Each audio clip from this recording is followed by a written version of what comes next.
Hi, this is Sandy Dimiterchik, Director of Community Engagement at Schizophrenia and Psychosis Action Alliance for our newest Sandy Says about housing. Today we're going to be talking to Bonnie Lane and Tom Bowman about their experience with housing. Bonnie, let's start with you. Could you please introduce yourself?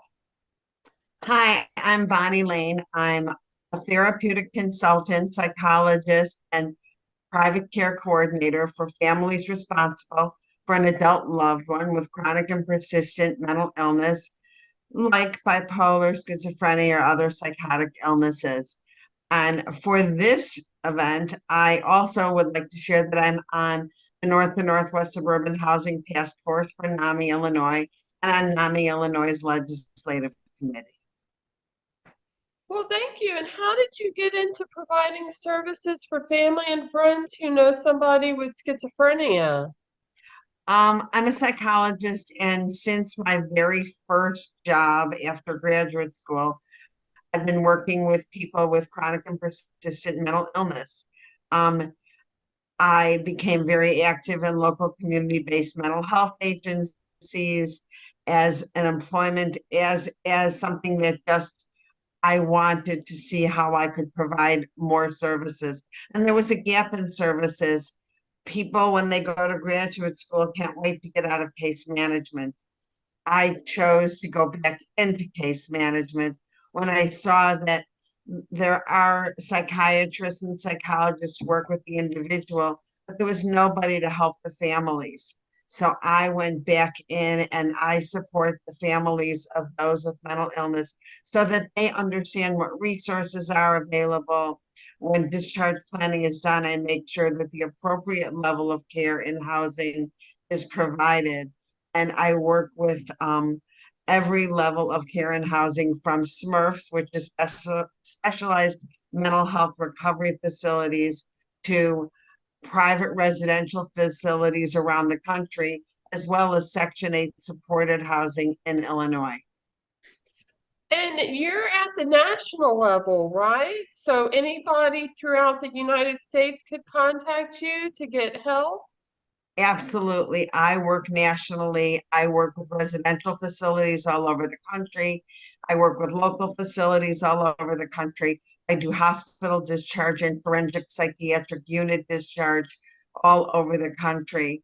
Um, so I can help families. And most of what I do involves communication coaching, and that doesn't matter where you live. Helping your family member identify what resources are available to them and why it's in their best interest is always an important conversation. Great. And I assume you're familiar with the early psychosis treatment centers also. Can you talk a little bit on that? So I'm familiar with three early psychosis treatment centers in the Illinois area, and it's for first incident psychosis.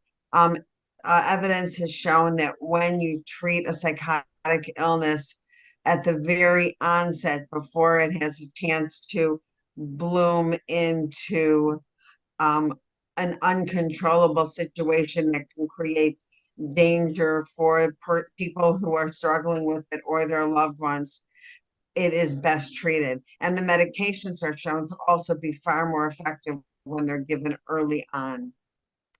So the early psychosis treatment centers also are usually providing a wraparound service, meaning not only will you see a psychiatrist, but you'll have a therapist, you'll have group counseling, you may have vocational counseling, and you will have easy access to your treatment team, which is the most important thing. Because we know not all medications work, and not all medications work at the initial level, and symptoms change. And so it's great if you can have easy access to your treatment team. Great. And what is the IMD exclusion and how does that affect housing for people with schizophrenia? Um, is the IMC exclusion, and I apologize, is the IMC exclusion financial? The IMD exclusion is about how Medicaid won't pay for beds. Okay, So, Medicaid will only pay for a short number of days for beds. Um, in Illinois, we do have, if people are on Medicaid and Social Security, they are entitled to housing. And Medicaid completely pays for our SMRF program, which is specialized mental health recovery facility, and you can live in there forever. So I don't think that the IMC exclusion is actually a problem in Illinois. We have lots of ways to work around it to make sure that people have resources. I think that it's very important that people who are searching for housing use all the resources that are available to them. So they use um, the different mental health agencies, whatever they are, they contact DOORS, the Department of Rehabilitative Services in their community. They contact all the local mental health agencies. A lot of them have attached to them either permanent supported housing, temporary supported housing, or transitional living programs. Both really great, all really great ways to start. There's also access lines for homeless people. And if you find that you are homeless due to mental illness, you can still contact one of the homeless agencies to help you find permanent housing. And they're willing to even put you up in a hotel while housing is being sought for. Wow, it sounds like Illinois really has things down to the last minute. Right. So I was going to ask you what kind of housing is available, but I think you covered that. Are you familiar with other states or the national level or? I am. All states have some level of housing support, but as we know, it's state funded. So the states have a decision to make how serious they are. The other way is through mental health agencies whose fundraisers help support it. Catholic Charities is a national organization. It does a huge amount of funding, subsidized housing for people who have been in mental health facilities, are active and open to mental health facilities. And so they do a lot of subsidization. And in our state, we have the Smurfs that I was talking about.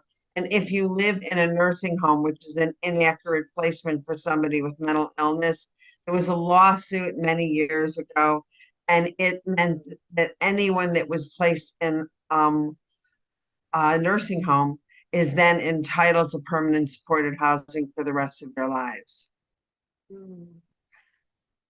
Okay, and I think I had sent you an article. I don't know if it's really pertinent to what we're talking about the city of Denver starting to give basic income to the homeless. I don't know if you had a chance to look at I that or. I did have a chance to read it. And so basic income is something that is um, measured against what you can receive had you applied for Social Security. And I think that it's still in everyone's best interest to apply for Social Security. First of all, it will be steady. It won't change with an administration. It can't be taken back. Social Security, either SSI or SSD are the two forms. SSI is Social Security income. SSDI is disability income, and it's appropriate if you either work up to 20 quarters, 10 quarters, or if you became ill before your 21st birthday, and there's evidentiary evidence like you were hospitalized before your 21st birthday. So then you can get SSDI. There's other ways also to get Social Security if you have lost a parent or if a parent has gone on Social Security, you are then entitled to it. So basic income is a wonderful idea, but it's not sustainable because a new administration can come in and change their mind. It's Mm-hmm. not going to be guaranteed by law. It's by amendment at the time, and the community has to vote to support it. So it's always better to make sure that you have an income that is based on a federal and state funding so that you will always be safe and know that you won't be homeless. Well, thank you for that explanation. Do you have any additional information you would like to share? There's a lot of people in our country who are identified as homeless by choice. So, homeless by choice is usually somebody with a mental health issue who doesn't feel that they are appropriate for living in housing where people tell them what to do. And so they've chosen to live on the street and take advantage of food pantries and shelters when the weather's inclement. And the problem that arises with that is when the weather, like in Chicago or Denver or Michigan, when it gets cold in the winter, there's never enough beds for everyone. And it's very hard. And a lot of times they close during the day. So I speak with my families and I try to encourage, because I have a lot of families whose kids are homeless by choice or their siblings are homeless by choice. And we're trying to get them services. And it's very difficult when we don't know where they're sleeping at night.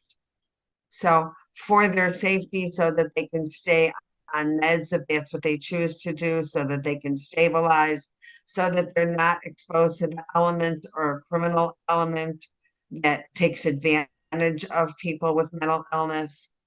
Um, it's important that we have the conversation with our family members to know that we will help them find permanent supported housing where they won't have to live in a group home or in a shelter where they have to follow rules, and they can follow man's rules of being kind and taking care of yourself and feeding yourself and taking meds when necessary.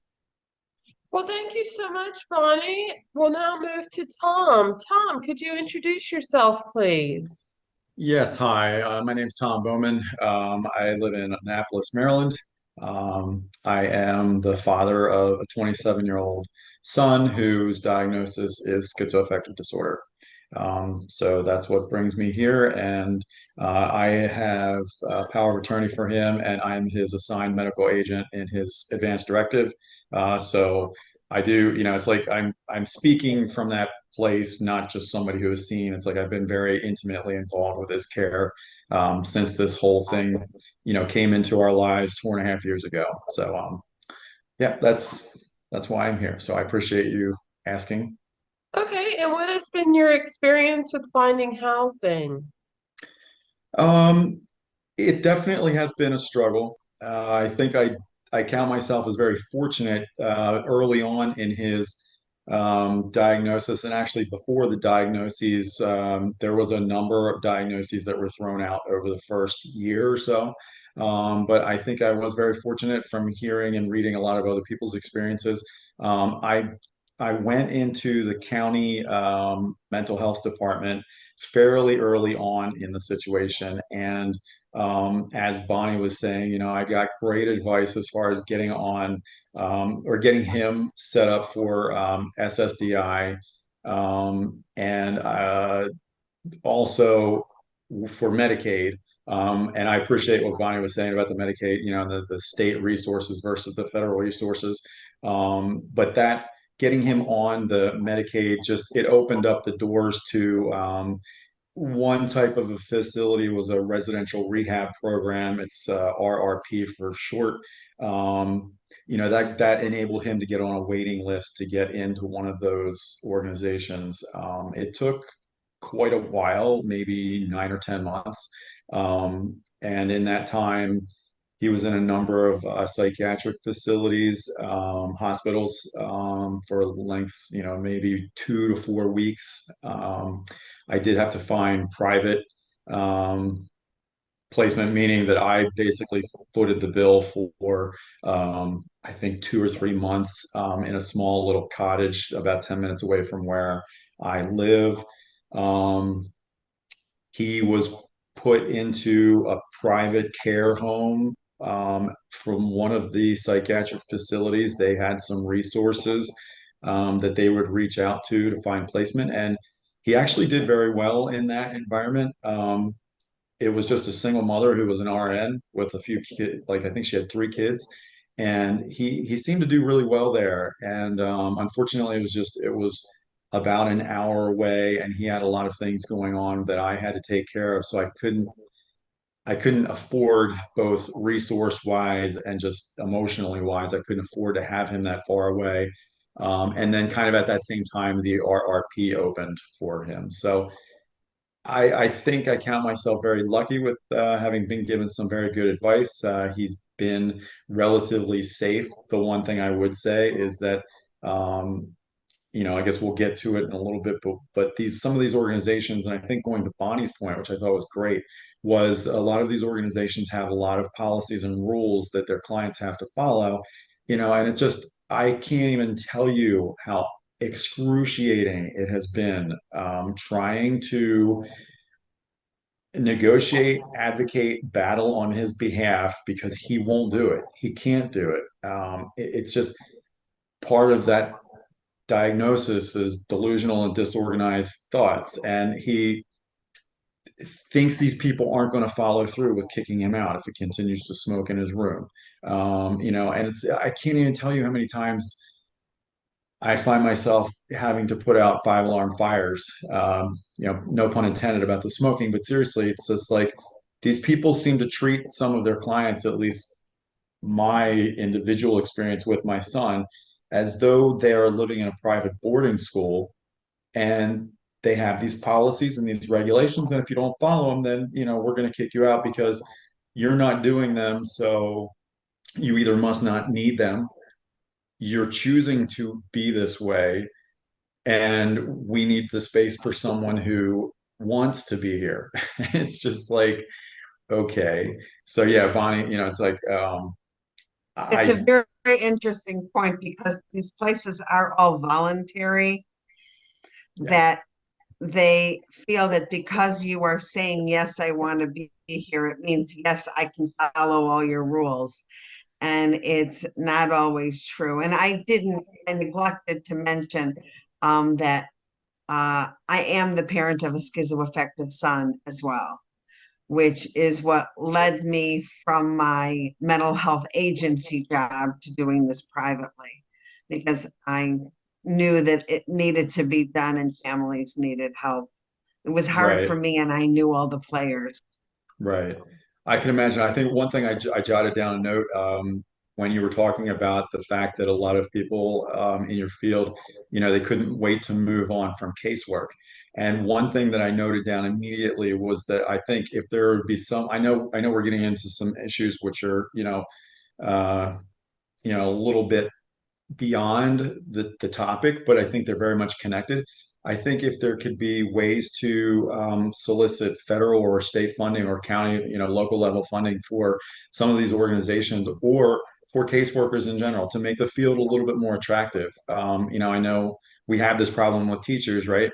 And I think there, I don't know whether it's just because I'm more intimately connected with the mental uh, health situation in this country, that I, maybe it's just by that like proximity, that I feel like there's a little bit more exposure, or not exposure, but recognition of the problem of mental health and stuff. So I'm hopeful that, we will start having that understanding, that similar to teachers, it like, the last place that my son was in, there was no level of certification required for the person who was in direct oversight of the policies for the residential side. And that led to arcane punishments that I literally felt like this person was like Nurse Ratchet's daughter. I was just like, it's incredible. And unless you're a guardian, they are not compelled. They should listen, but they're not compelled to listen. And I can tell you without a doubt that even if I had been his guardian, they were determined to put me through the ringer as much as him, because I am probably one of an extreme few, if only the only individual on the outside who was really taking them to task for some of the behavior, some of the disciplinary measures that they were Well, meting out. I think that what you're talking about is the difference between therapeutic intervention and punitive punishment. And a therapeutic intervention when somebody is behaving in a way that's not in their own best interest, like smoking in their room. It's true. Um, it can be dangerous for somebody to smoke in their room. They could fall asleep. They could forget that they're smoking and put their cigarette down. It is a legitimate danger, and I respect that. But now, what level of punishment is appropriate for that? Throwing them out of their housing, I think, is a little extreme. And yet, that is what they do threaten with. Usually it's 2 or 3 warnings and then they throw them out of their housing. And it is very, very um, difficult for me to accept it. That's why I advocate for these families to make sure that my family's kids and siblings don't get thrown out. Also, to your point about case managers, um, I am not able to be compensated by insurance. Case management is not able to be compensated by insurance unless I work for an agency. And agency case managers are fresh out of grad school with no experience whatsoever. And these people cannot wait to become therapists. That's their goal. And I did that. I followed that same path, and I was a therapist and then a program director and then an executive director of a mental health agency. And then I stepped back when my son was sick and I realized how large the gap in services were. I stepped back. So I am a private care coordinator. I'm a private case manager. And my clients have asked me, I've had lots of clients say, oh, I want to work for you. I want to do this too. It's so important. The problem is I charge a very reasonable amount because it's hard. Having a mentally ill loved one is very, very expensive. And I can't afford in this world to hire somebody and train them to do what I do. So I basically do this by myself. And yes, I do work nationally and I've got clients all over the country at all times. You said at the beginning you were going to move things around so you weren't in such a cluttered space. If you would see what my office looks like from my shoulders down, you would go, oh my God. There are files literally everywhere with me trying to organize them. But yes, there's a great need for people that want to go into care coordination for families of mentally ill people. It's very, very desperately in need. And as far as I can tell, because I put the word out, I am the only person in the country that's doing this right now. Yeah, I can definitely say it's it's very hard to describe actually the level of frustration and exasperation when it comes to my searches that I've tried to do for placement for him in other levels. It's like we need something that's short of an inpatient psychiatric hospital, but doesn't, like we've already discussed, an organization that doesn't have all these rules and policies, where somebody who, my son is still in the middle of some fairly significant medication adjustments. So, we watch as he is on this just extreme roller coaster sometimes and goes, sometimes it's, like 2 months ago, he seemed like he was really gaining traction towards, he wants to get a job, he wants to go back to school, and his clarity of mind was starting to become like, he very likely can do this. It's just, and then all of a sudden something happened. We're not sure. There was a slight change in the medication, but there was just something where a couple things came together and he just started going downhill again. So now their focus is on, he's on this like permanent, edge of being discharged. And yeah, I just got a text from his mom. We've been divorced for, 17 or 18 years, but she's visiting him. And, we thought maybe the smoking in his room had been resolved because we hadn't heard anything. He's assuring me constantly he quit smoking.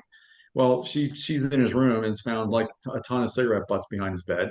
And it's, so yeah, it would be awesome to find a facility. And, Bonnie, And yeah, that's go ahead. why I work nationally because Yeah. I am able to find the proper level of care with the proper freedoms for the individual to be able to focus on their mental health recovery and not whether or not they're having a cigarette in their room. Right. So, yeah, that's why I took my practice from Illinois all the way around the country, because I have developed relationships with facilities all over the country, and they all offer different kinds of therapeutic interventions and different kinds of levels of care. And everyone is an individual, and everyone's mental illness is different. And their history, their education, their ability to follow orders, their ability to stay present is Oh, so different. So I make sure that I find a program that is best suited to each individual and their budget. right. I mean, it's it's amazing. I mean, to be able to do that, and um, I I just wish there was some sort of like repository, you know. I mean, I think the first thing that comes to mind is a website, that could be dedicated to. There's actually one in the works. Okay, yeah, that would be great. I mean, um, it would be even the kinds of things like going to the county mental health place and asking for alternatives to the residential rehab program and stuff. The only thing that this woman could offer me, which she was an enormous help to me, but the only thing she could offer was her own individual hand-kept, handwritten list of different people she's heard of over the 15 or 20 years that she's worked, that she's just like, well, here, let me write down a few numbers for you. And it's just like, are you kidding me? Like, how can we not have, like a similar situation like that? And I mean, Bonnie, you probably they do have these, I guess. But I guess what I'm saying is, how can we not have those resources known to Well, people in the county health? SAMHSA does have a list online, I've SAMSA. tried that, and it's also, and I that's a great suggestion, and I mean, everybody should know that. So I mean, that's definitely worthy of putting out here. I will say that I've tried using that resource. It in my mind sometimes it's gotten a little cumbersome or a little overwhelming. I don't know. Maybe I'm just not using the filters correctly. Um, The and best that also, SAMHSA can offer you is okay, you put in your zip code and you put in what you're looking for, dual right, diagnosis or mental illness or what you're looking for, and it will come up with a list. And you right, can even filter it to Medicaid, Medicare, private insurance, or right, private pay. The problem then is, and this is now reliant on the parents, is you got to call every one of those places, yeah, right, because it's, first of all, it's not accurate, it's not timely, but it's a great stepping stone. It's a great place for you to start, because yes, they are the organization that for our family members is putting together a website. There's a right, group in Arizona. I'm spearheading with somebody else who we are trying to put together clozapine facilities on a website. Uh, I could put them on one hand. I don't really need a website for it. But for families for whom clozapine is the only answer, there are a few places that will do it. The problem is right now what I'm dealing with is most of them are private pay.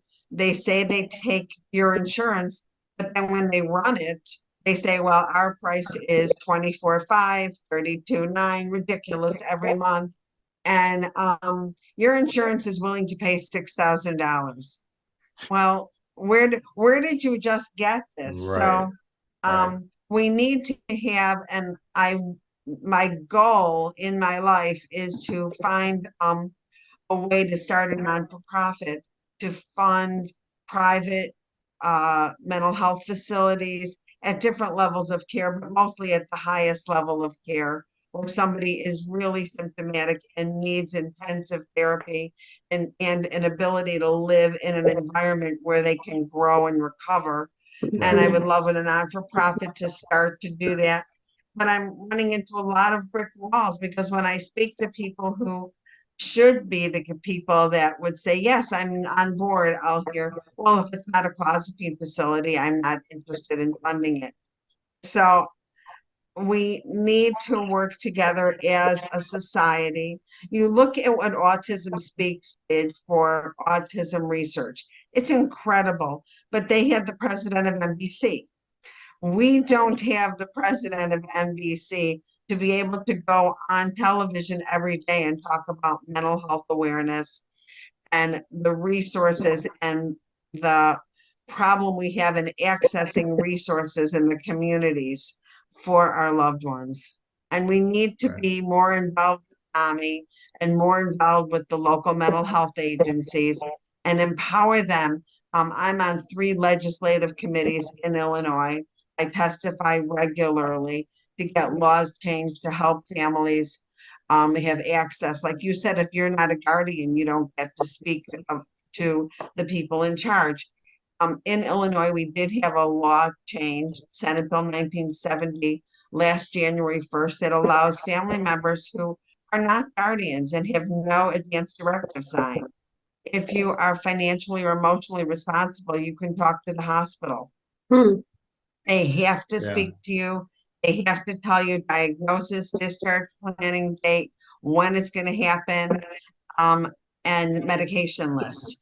So that's come a long way because people were able to say, no, I'm not signing a release, and then your kids could be discharged to the street, Yeah. Yeah. which I happens ran into that. Yeah. all too frequently. Yeah. Yeah. Absolutely. We need to organize better. Yeah, and one thing I wanted to make sure and get in also, I think what I wanted to make sure that people knew the acronym SAMHSA. Is it SAMSHA? Mhm. Yeah, because we kind of I'm familiar with it, obviously, but maybe there are some people who aren't as familiar, so I want to make sure. So it's Hey, SAMSHA. And is it .org? Like, do you just look it up on the internet? Is If it you a just type in SAMHSA, it'll come up. yeah, okay, good enough. But And yeah, it has lots of information in your own communities. It is one of the best, probably the best mental health website for families to turn to. But it it's is.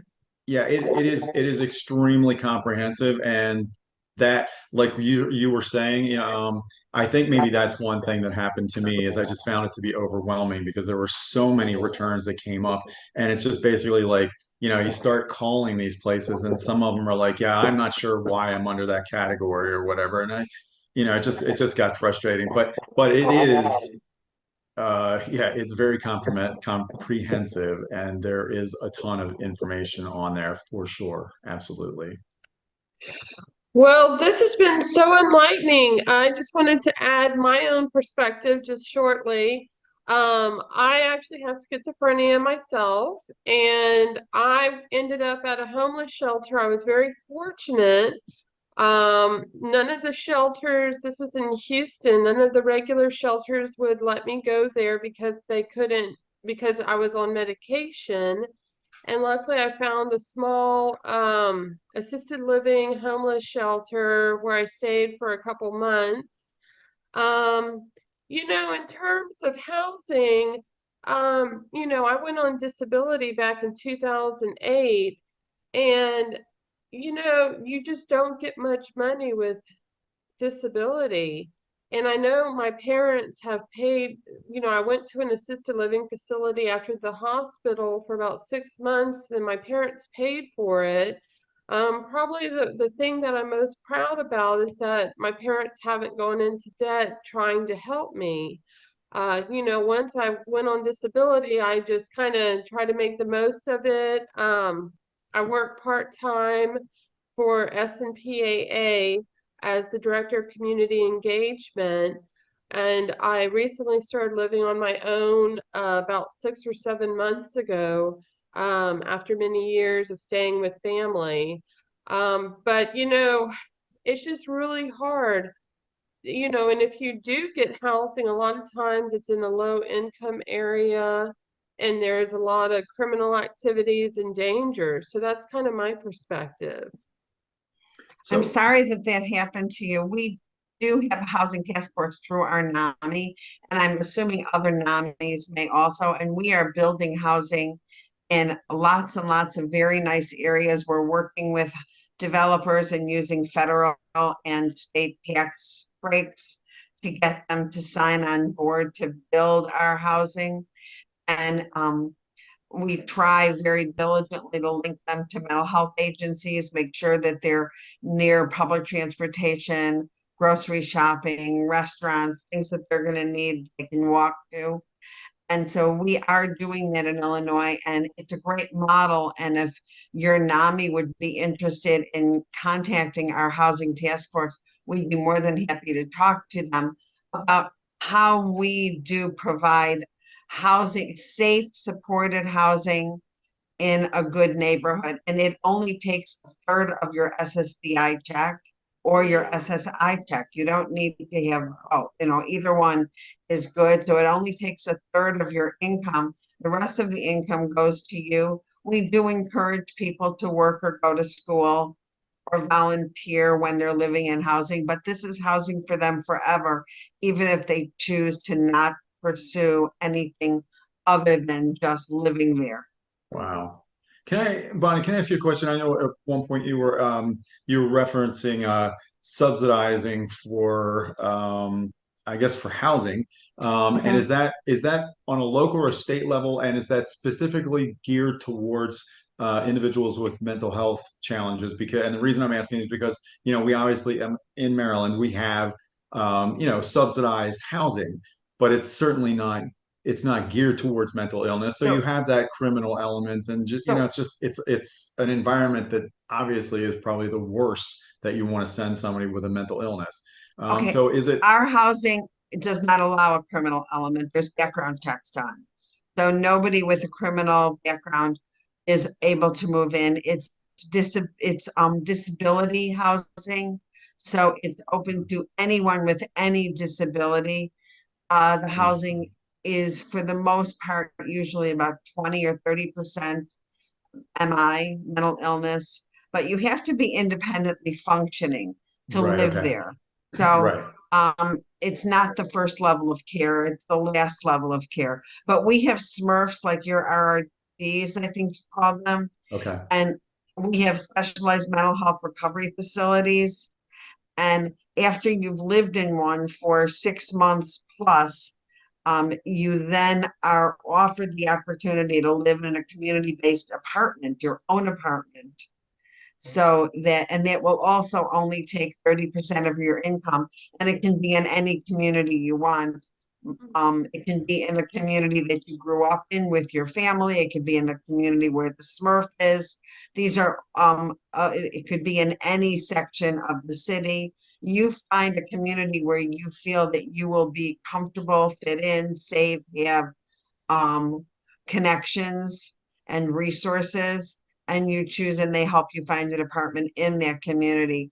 And it will be subsidized then by Catholic Charities. And Catholic Charities is a national organization, and I'm assuming that they do this nationwide, that you can check into that. So they've been a huge funder of housing for the mentally ill. So that right there, that piece of information, it's like, wouldn't it be awesome if that message was available to like every county mental health individual, every caseworker understands that this is a resource that's available instead of Bonnie having to be the one to put it out on YouTube, videos. It's Hopefully incredible. people will watch YouTube and they'll learn it. Well, hopefully, absolutely, hopefully, but I mean, when I was first dealing with this crisis, it was a legitimate crisis, and I'm hoping that I'm going to be able to find some information from the county mental health people. Unfortunately, she did, but the organization where he is now, they take all of his SSDI as cost of care, and it's just Well, they will do that when he's in that kind of a facility. But once he moves into his own apartment, they should only take a third of his SSDI and the rest should be his living expenses. So gotcha, you right. should check with the Social Security Department in your community to make sure that that's how it's done. Sandy, are you living in subsidized housing? No. So are I you, tried I tried Section 8 and I never got chosen since it's on the lottery. They do have an apartment complex for people with mental illnesses, but I decided I didn't want to live there.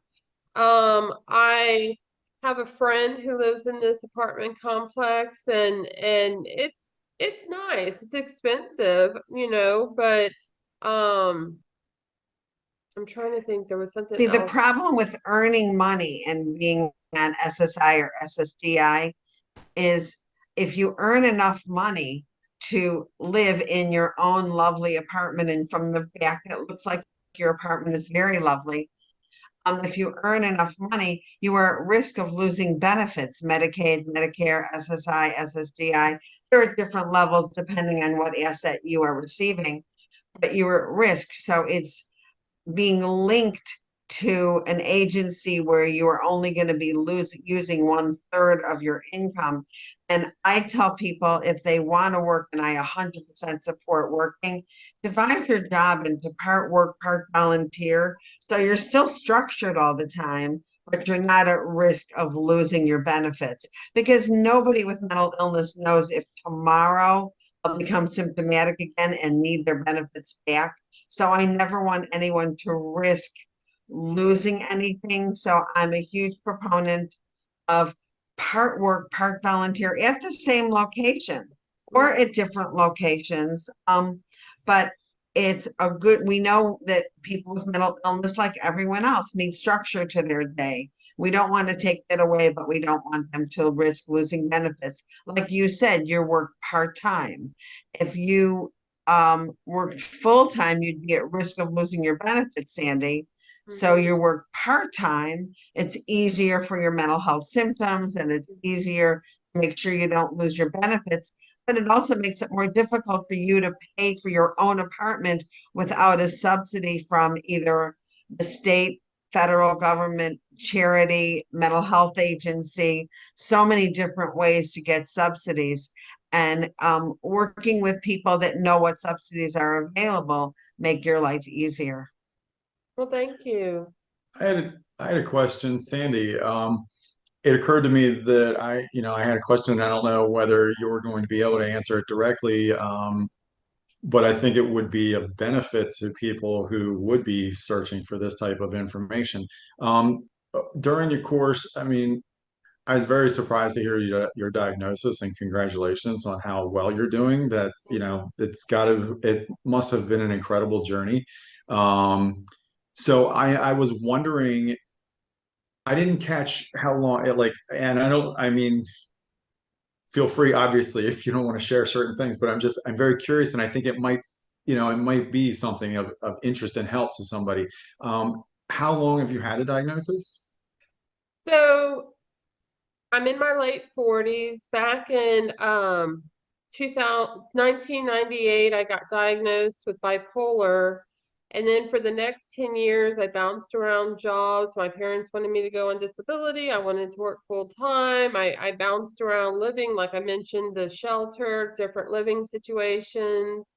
And in 2008, my parents involuntarily hospitalized me and I went on disability. Um, I did not find a medication that worked during those 10 years until 2010. I was seeing a nurse practitioner and she recommended clozapine. And, I'm a big advocate because it made such a big difference for me. But, everybody's journey, like you said, is different. And, clozapine isn't the solution for everybody. I do take other pills also. And yeah, but I've always been able to work or go to school, or I have a couple of gaps where I didn't do anything, especially after being hospitalized. Mhm. But mainly I've been working part-time, and yeah, I'm excited about having my own place. Yeah. I work I work around 20 to 25 hours a week. Wow. So, Good for you. yeah, yeah, but So, my parents were always big on, they always told me, well, if you're going to stay with us, you need to either work, not substitute, volunteer, or go to school. You need to have some type of activity. so So, y- yeah, no, definitely. I mean, that all makes sense. It's an amazing thing. I mean, it's just like, knowing my son's situation, I actually have the I guess it's the bittersweet experience of having a second marriage that fell apart very quickly because the woman I got married to, she was quite a bit younger than I am, and the reason that factors in is because we she was young enough that she hadn't started to developing anything. There was nothing presenting. The prodromal symptoms weren't there yet, but within the course of within a few months of our actual wedding date and then after the wedding, she like the wheels came off the bus. And unfortunately, she was after we separated, and I had already filed for divorce. Then she got a diagnosis of paranoid schizophrenia. So I've seen both her and my son. She actually, I've stayed in touch with her. It's been 12 years or something like that since we split up, but she lives fairly close. And she's returned to the workforce, and she's independent. And I mean, knowing what I saw her go through, that is actually one thing that gives me an enormous amount of hope for my son because, the behaviors were life-threatening, absolutely, without a doubt. So I guess coming back full circle, the reason I asked you about your situation was because I was wondering if there was anything along your journey about the housing element itself that helped with your eventual ability to become independent, or do you think it was simply you were in different housing situations and it was more a function of your parents' support or getting on the right medication, but did housing in any way? Um, So it's interesting. I mean, I've lived at my parents' pretty much for 20 years on and off. That's been my go-to. And my parents have been very supportive, regardless of where it seemed like where I would be. I think what helped me the most was having a great therapist who got me to understand that I had to stop moving in leaps and bounds and just take baby steps. And even though I didn't think it was possible, it was funny. I was reflecting on this with a friend a couple days ago. I said, my therapist told me if I could just find a company or an organization where I could start at ground level and just start increasing my hours, and that's what I've been able to do at S&PAA. I'm very fortunate for the work that I do and the opportunities I've been given. That made a big difference too, being able to increase my hours, increase my responsibilities and stuff. And yeah, I guess those three all together, and I'd like to eventually go back to full-time work if possible, but right now I'm where I am. right, right, which is in a much better place than I'm sure you have been in Yeah, parts of your yeah. I past. mean, it's a challenge, and I Right. also volunteer with the support groups that we have, and I think the support groups really change things for me. I'm also what's called a certified peer support specialist, and that was actually a big change for me when I went through the training, because Hmm. you're actually trained on how to share your lived experience. And Hmm. it actually Right, kind of gave me a perspective about how to talk to people about what I have and when it's right, appropriate to talk about what I have. right. So that made a big Interesting. difference too. Yeah. And then my parents tell me I'm also lucky. So Well, that's great. That's good. Well, Wonderful. well, thank y'all so much for being here today. I found this very informative, and Sandy, would it be okay if I shared my website? sure, go ahead. Okay, my website is www.thefamilysupportservices.com. www.thefamilysupportservices.com. Or you can just look up Bonnie Lane at the Family Support Services. Well, thank y'all again for your time today and for your information. I hope you have a great week. Thanks. pleasure. Thank you. Thanks, Sandy. Bye. Thanks for Thanks. hosting us. Okay.